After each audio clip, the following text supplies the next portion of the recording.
Former National Security Advisor John Bolton has been indicted by a federal grand jury on charges related to how he handled classified documents. Now, the indictment came from a federal grand jury in Maryland. WMUR's Marissa Tancino here now with more on these charges tonight. Marissa. Well, Steve, Bolton is facing 18 counts, including charges of unlawful transmission of national defense information and unlawful retention of national defense information. Bolton served in the White House during President Trump's first term, but has since become a target of the president's criticism.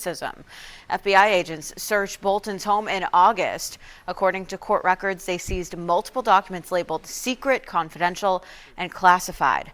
Prosecutors also accused Bolton of using a non-government email account and messaging app to transmit documents that contained information classified at levels ranging from secret to top secret. The president reacting to that indictment tonight.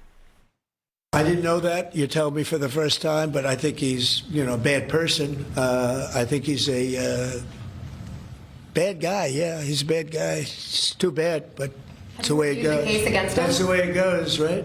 That's the way it goes. Will I what? Have you reviewed the case against him? No, I haven't. But I just think he's a bad person.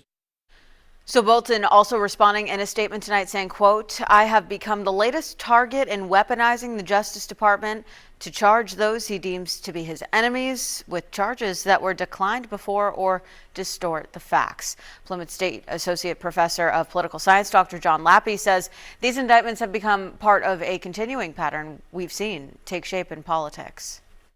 As we saw with Donald Trump himself, when he had legal problems under the Biden administration, that these cases need to be slam dunks because the public tends to be skeptical of political prosecutions. The prosecutions of Donald Trump, whatever anybody thinks of the merits of those particular cases, ultimately worked to his political benefit, uniting the party behind him. Now, this is the third indictment in recent weeks that critics of President Trump call a campaign of retribution against the president's political enemies following the indictments of former FBI Director James Comey and New York Attorney General Letitia James.